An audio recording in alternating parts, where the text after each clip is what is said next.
Chapter 15 The Broken Vase. But, drive as they might, Mr. Kimball and his assistants, they couldn't beat that storm that was brewing. It came up rather slowly, to be sure, at first, but very persistently. Evidently the old stage driver was right. It was coming to stay. "You see, ma'am, if we hadn't started when we did, like enough we couldn't have got home to-night," he vouchsafed over his shoulder to Miss Salisbury as they rattled on. "Dear me!" she exclaimed at thought of her brood. Those young things were having the best of times. It was "wildly exciting," as Clem Forsyth said, to be packed in, those on the end seats huddling away from the rain as much as possible, under cover of the curtains buttoned down fast. And hilarity ran high. They sang songs, never quite finishing one, but running shrilly off to do others, which were produced on several different keys, maybe, according to the mood of the singers. And as every girl wanted to sing her favorite song, there were sometimes various compositions being produced in different quarters of the big stage, till no one particular melody could be said to have the right of way. And Miss Salisbury sat in the midst of the babel, and smiled as much as her anxiety would allow at the merriment. And as it was in this stage, so the other stages were counterparts, and the gay tunes and merry laughter floated back all along the cavalcade, mingling harmoniously with the rainfall. Suddenly an awful clap of thunder reverberated in the sky. The songs ended in squeals of dismay, and the laughter died away.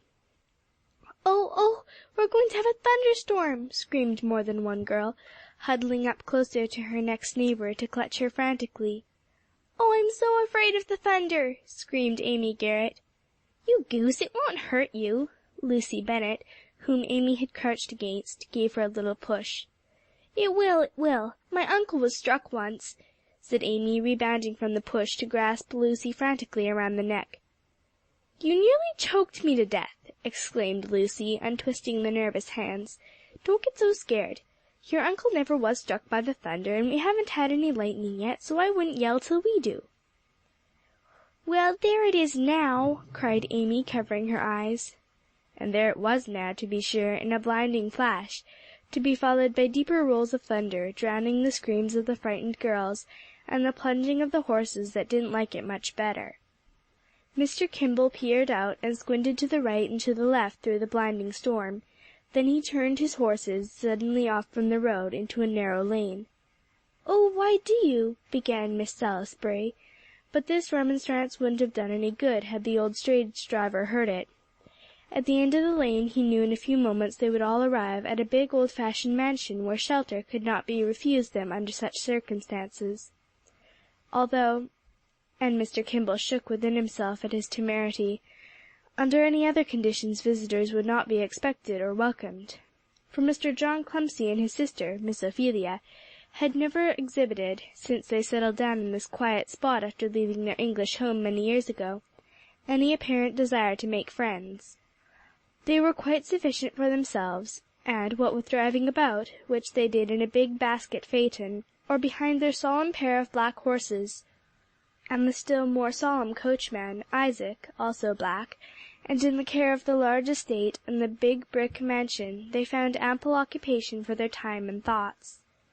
Up to this big red brick mansion now plunged Mr. Kimball, with as much assurance as if he were not quaking dreadfully.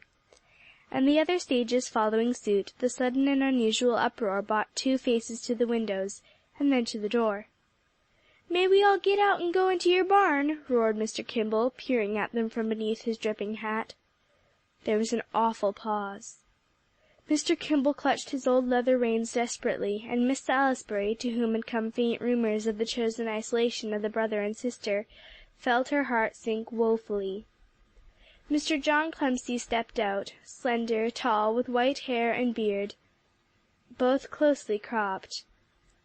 He had a pale, aristocratic face, and a pair of singularly stern eyes, which he now bent upon the old stage driver. "Brother," remonstrated his sister. She looked as much like him as possible in face and figure. "Do not venture out in this driving storm." "No," said Mr. Clemcy. "I cannot consent to your going into my stable. "'Tain't Christian," blurted out the old stage driver, "to leave human beings out in such pickle." "No, I am aware of that," said Mr. John Clemcy, without a change of countenance, "and so I invite you all to come into my house." He threw wide the door. "My sister, Miss Clemcy." Miss Ophelia stepped forward and received them as if she had specially prepared for their visit, and with such an air of distinction that it completely overwhelmed Miss Salisbury, so that her own manners, always considered quite perfect by parents and friends of her pupils, paled considerably in contrast. It was quite like entering an old baronial hall, as the courtly, aristocratic host ushered them in, and the girls, not easily overawed by any change of circumstance, who had tumbled out laughingly from the stages, despite Miss Salisbury's nervous endeavours to quiet them, were now instantly subdued. "Isn't it solemn?" whispered Alexia, hanging to Polly Pepper, her pale eyes roving over the armour, and old family portraits almost completely covering the walls of the wide hall. "Sh!" whispered Polly back again. "But I can't breathe. Oh, look at that old horror in the ruff, Polly, look!" She pinched the arm she grasped. Meantime, although there were so many girls, the big red brick mansion seemed quite able to contain them hospitably, as Mr. and Miss Clemcy opened door after door into apartments that appeared to stretch out into greater space beyond.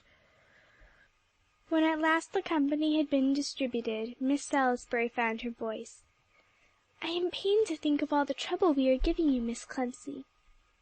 "Do not mention it." Miss Ophelia put up a slender arm, from which fell off a deep flounce of rare old lace.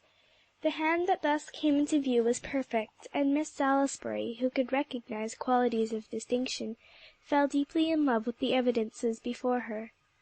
"Do you suppose she dresses up like that every day, Sylvia?" whispered Lucy Bennett, in an awestruck voice. Sylvia, in matters of dress, never being willing to show surprise, preserved her composure. "That's nothing," she managed to say indifferently. "It can't be real, such a lot of it, and around her neck, too." Down into the old colonial kitchen, with its corner fireplace, wide and roomy, and brick to the ceiling, Mr. Clemcy led the way. It was a big room, and not used for its original purpose, being filled with cabinets, and shelves on which reposed some of the most beautiful specimens of china, and various relics and curiosities and mementos of travel Miss Salisbury thought she had ever seen.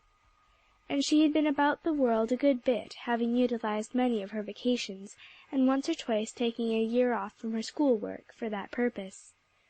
And being singularly receptive to information, she was the best of listeners in an intelligent way, as Mr. Clemcy moved about from object to object explaining his collection.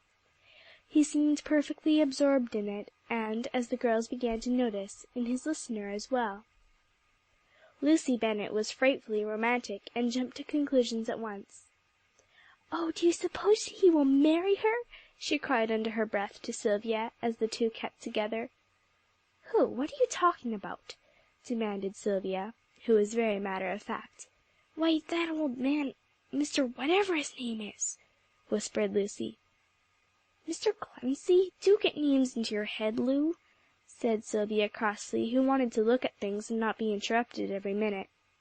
"I can't ever remember names if I do hear them," said Lucy, "so what is the use of my bothering to hear them, Sil?" "Well, do keep still," said Sylvia, trying to twist away her arm, but Lucy clung to it. "Well, I can't keep still either, for I'm mortally afraid he is, that old man, whatever you call him, going to marry her." "Who?" demanded Sylvia sharply. "Our Miss Salisbury and Lou Bennett." Sylvia sat down in the first chair she could find. It was very fortunate that the other groups were so absorbed that nobody noticed them. "Oh, you do say such perfectly silly things," declared Sylvia, smothering the peal of laughter that nearly escaped her. "Well, it isn't silly," cried Lucy in an angry whisper, "and it's going to happen, I know, and she'll give up our school to Miss Anstice and come and live here. Oh my!" She looked ready to cry on the spot. "Look at them!" Now Sylvia had called Lucy Bennett silly hundreds of times, but now as she looked at Mr. Clemcy and Miss Salisbury, she began to have an uneasy feeling at her heart. "I won't go to school to Miss Anstice," she declared passionately. Then she began to plan immediately. "I'll get mother to let me go to boarding school." "And I'll go with you," exclaimed Lucy radiantly. All this was in stage whispers, such a buzz going on around them that no one else could possibly catch a word. And so in just about 2 minutes they had their immediate future all planned. "Well, you better get up out of that chair," said Lucy presently, and picking at Sylvia's sleeve. "I guess I'm not hurting the chair," said Sylvia, squinting sideways at the high carved back. "They asked us in here, at least he did." "Well, he didn't ask us to sit down," said Lucy triumphantly. "And if he's going to marry her," said Sylvia, in a convincing whisper, "I guess I can sit in all the chairs if I want to." "Shh!" warned Lucy. "Here comes Miss Anstice." Miss Anstice, with her front breadth all stained with jelly cake and marmalade, was wandering around quite subdued.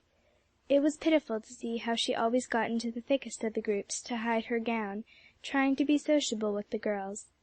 But the girls not reciprocating, she was at last taken in tow by Miss Ophelia, who set about showing her some rare old china as a special attention. Now Miss Anstice cared nothing for rare old china, or indeed for relics or curiosities of any sort, but she was very meek on this occasion, and so she allowed herself to be led about from shelf to shelf, and, although she said nothing, Miss Ophelia was so enchanted by her own words and memories, as she described in a fluent and loving manner their various claims to admiration, that she thought the younger Miss Salisbury quite a remarkable person. "Show her the Lowestoft collection, sister," called Mr. John Clemcy from across the apartment, and, breaking off from his animated discussion over an old Egyptian vase, in which Miss Salisbury had carried herself brilliantly. "I will, brother John," assented Miss Clemcy, with great affability. "Now here," as she opened the door to its cabinet, "is what will interest you greatly, I think." Suddenly a crash of breaking porcelain struck upon the ear. Every one in the old room jumped, save the persons who might be supposed to be the most interested, Mr. Clemcy and his sister. Their faces did not change. Miss Salisbury deserted the Egyptian vase. "Who," she demanded, hurrying to the centre of the apartment, a red spot on either cheek, "has done this?" Mr. John Clemcy followed her. "Do not, I beg," he said quietly, "notice it." "Notice it, after your extreme hospitality! Oh, which one of my scholars can have forgotten herself enough to touch a thing?" The groups parted a little, just enough to disclose a shrinking figure. It was Lily, whose curious fingers were clasped in distress. "She is very young," said Miss Clemcy softly, as Miss Salisbury detached her from the group, and passed into another room, crying as if her heart would break. Mr. John Clemcy then came up to his sister and her visitor. "Your sister must not take it so to heart," he said. Miss Anstice was worn out by this time, what with her gown, and now by this terrible thing that would bring such discredit upon their school, and besides, it might take ever so much from their savings to replace, for Lily was poor, and was a connection, so they perhaps would have to help her out. She therefore could find no words at her command except "Oh dear me!" and raised her poor eyes. Mr. John Clemcy searched her face intently, and actually smiled to reassure her. She thought he was looking at her gown, so she mumbled faintly, to draw off his attention, "I am afraid it was very valuable."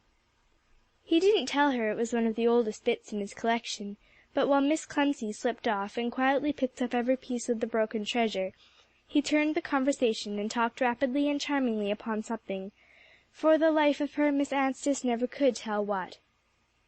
And he was still talking when Miss Salisbury brought back Lily by the hand, red-eyed, and still sniffling, to stumble over her pleas for pardon.